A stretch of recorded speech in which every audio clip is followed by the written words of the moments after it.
হরে কৃষ্ণ। নির্জলা একাদশী ব্রত পালনের ক্ষেত্রে কি ফল জল গ্রহণ করা যাবে, ফলমূল গ্রহণ করা যাবে, বা অন্যান্য একাদশীর ক্ষেত্রে যে একাদশীর সবজি গ্রহণ করা হয় সেগুলি কি গ্রহণ করা যাবে?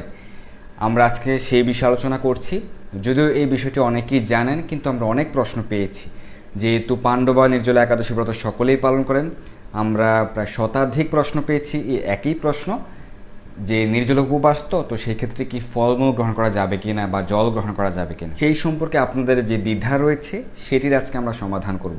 যদিও আমরা পূর্বে এই বিষয়ে অনেকবার আলোচনা করেছিলাম শাস্ত্র প্রমাণ সহকারে, তবুও আজকে আমরা আলোচনা করছি, যেহেতু সকল ভক্তরাই চেষ্টা করছেন এই নির্জলা ব্রত পালন করার। তো প্রবীণ ভক্তরা এই বিষয়টি সম্পর্কে ইতিমধ্যে অবগত, এই বিষয়টি সম্পর্কে অনেকেই জানেন, কিন্তু যারা এই বিষয় সম্পর্কে অবগত নয় তাদের উদ্দেশ্যে আজকের আলোচনা। তো যদি কখনো নির্জলা উপবাস পালন করা হয় একাদশী ব্রতের ক্ষেত্রে, তাহলে কি ফল জল গ্রহণ করা যাবে, সেই সম্পর্কে শাস্ত্রে কি বলা হয়েছে? তো এই উপবাসের ক্ষেত্রে অবশ্যই আপনি ফল জল গ্রহণ করতে পারবেন। যদিও এই উপবাসের নাম হচ্ছে নির্জলা উপবাস, নির্জলা একাদশী ব্রত, পাণ্ডবা নির্জলা একাদশী ব্রত বা ভীমসেনী একাদশী ব্রত, সেই ক্ষেত্রে যাদের পক্ষে সম্ভব, যাদের শরীরে সামর্থ্য রয়েছে, স্টেমিনা রয়েছে, সম্পূর্ণ নির্জলা উপবাস ফুল ফাস্টিং করতে পারবেন এবং পরদিন সকালে পারণের পূর্ব পর্যন্ত নির্জলা উপবাস করতে পারবেন, সেটি কিন্তু সর্বোত্তম, সেটি ফার্স্ট ক্লাস, সর্বোত্তম।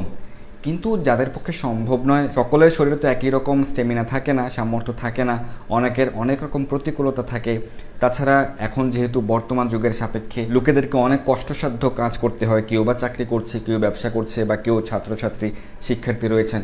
তো সেই ক্ষেত্রে তাদের যে প্রতিদিনকার যে ব্যস্ততা এবং তাদের কর্ম সম্পাদন করতে হয়, সেই ক্ষেত্রে দেখা যায় সম্পূর্ণভাবে নির্জলা উপবাস পালন করা অনেকের ক্ষেত্রে সম্ভবপূর্ণ নাও হতে পারে, বা অনেকে অসুস্থ হয়ে যেতে পারেন, দুর্বল হয়ে যেতে পারেন। তো সকল দিক বিবেচনায় যেহেতু অনেকে প্রশ্ন করছেন, তো সেই কারণে যদি আপনি পূর্ণ নির্জলা উপবাস করতে না পারেন, তাহলে আপনি জল গ্রহণ করতে পারবেন, জল গ্রহণ করে উপবাস করতে পারবেন। সব থেকে উত্তম হচ্ছে, সর্বোত্তম ফার্স্ট ক্লাস হচ্ছে পূর্ণ নির্জলা উপবাস। এটিতে যারা অসমর্থ তারা জল গ্রহণ করে এই ব্রত পালন করতে পারবেন। দিনের যে কোনো সময়ে আপনি জল গ্রহণ করতে পারবেন, যেটি আপনার পক্ষে সুবিধা হয়। যাদের পক্ষে এটিও সম্ভব নয় শুধুমাত্র জল গ্রহণ করে উপবাস করা, সেই ক্ষেত্রে আপনি ফল গ্রহণ করতে পারবেন, ফলমূল, ফল জল প্রভৃতি গ্রহণ করতে পারবেন।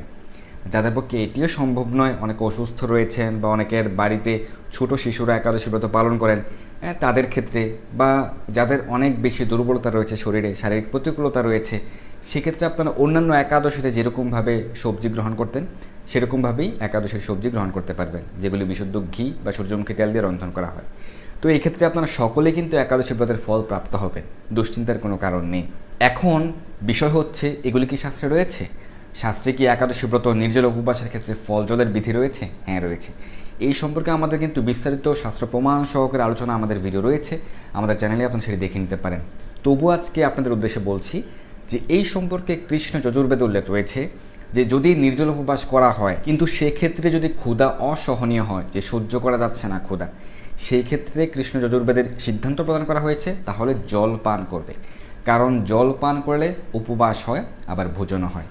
অর্থাৎ আমাদের শ্রুতিশাস্ত্র প্রমাণ অনুযায়ী সিদ্ধান্ত হচ্ছে জল পান করা যাবে। স্মৃতিশাস্ত্রে কি উল্লেখ রয়েছে এই সম্পর্কে? ব্রহ্মবৈবর্ত পুরাণের ব্রহ্মখণ্ডের ২৭তম অধ্যায়ের ১২ শ্লোকে উল্লেখ রয়েছে, উপবাস অসমর্থশ্চ ফলমূল জলম পিবেত।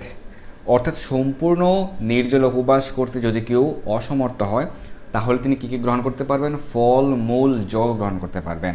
ফলমূল জলম পিবেত, পিবেত মানে পান করা, জল পান করা।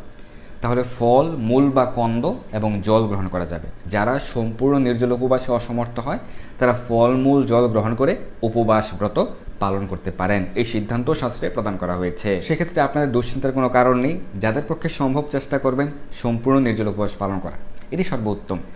সম্পূর্ণ নির্জল উপবাস কীভাবে পালন করতে হয়? যে সারা দিন রাত্রি কিছু আহার করা যাবে না, এবং পরদিন সকালে পারণের সময় পর্যন্ত, পারণের সময় একবারে পালন করে নেবেন, প্রথমে জল গ্রহণ করে তারপর অভিশস্য গ্রহণ করে পালন করবে। এটি হচ্ছে ফার্স্ট ক্লাস ক্যাটাগরি, সম্পূর্ণ নির্জল উপবাস।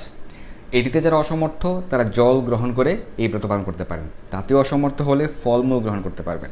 তাতেও অসমর্থ হলে আপনি একাদশীর সবজি, একাদশীর পায়েস প্রভৃতি গ্রহণ করে একাদশী ব্রত পালন করতে পারবেন।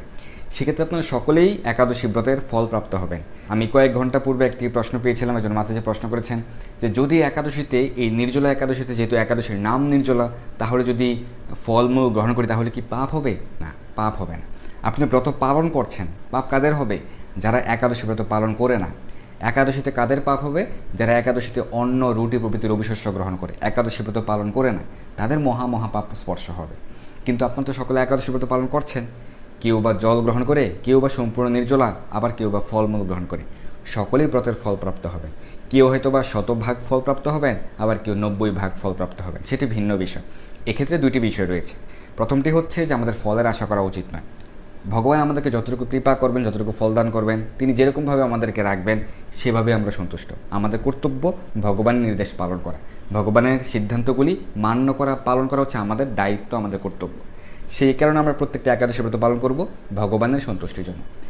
আরেকটি বিষয় হচ্ছে, একাদশী ব্রত তো পালন করা হচ্ছে, এরকমটি তো আপনি নয় যে আপনার অনেক বেশি দুর্বলতা বা অন্যান্য কোনো কারণে আপনি অন্ন গ্রহণ করে ফেলেছেন, রুটি গ্রহণ করে ফেলেছেন, বা কেউ মন গড়ার কারণে অন্য রুটি গ্রহণ করে ফেলেছে, একাদশী ব্রত পালন করেনি, তাহলে তাকে পাপও ভোগ করতে হবে, এবং সেটি কিন্তু শাস্ত্রে স্বীকৃত হয়নি।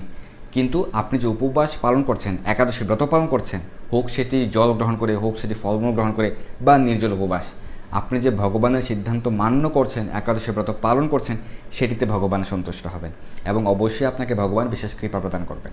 ভগবান ভাবগ্রাহী জনার্দন, আপনার যেরকম সামর্থ্য রয়েছে সেই সামর্থ্য অনুযায়ী সর্বোচ্চ প্রচেষ্টা সহকারে যদি আপনি ভগবানকে সন্তুষ্ট করার জন্য কার্য করেন, তাহলে ভগবান অবশ্যই সন্তুষ্ট হবেন এবং আপনাকে কৃপা করবেন।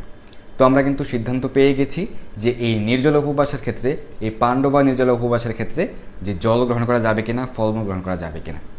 যাদের পক্ষে সম্পূর্ণ নির্জল উপবাস করা সম্ভব সেটি করবেন, যাদের পক্ষে সম্ভব নয় ফলমূল জল গ্রহণ করতে পারবেন, কোনো সমস্যা নেই। কিন্তু একাদশী ব্রতে কাউন গ্রহণ করা যাবে না, সেমা চাল গ্রহণ করা যাবে না, এবং হরলিক্স গ্রহণ করা যাবে না, চিয়া সিডস, ওটস প্রভৃতি গ্রহণ করা যাবে না। সকল প্রকার রবিশস্য বর্জন করতে হবে। আপনারা সঠিকভাবে একাদশী ব্রত পালন করুন।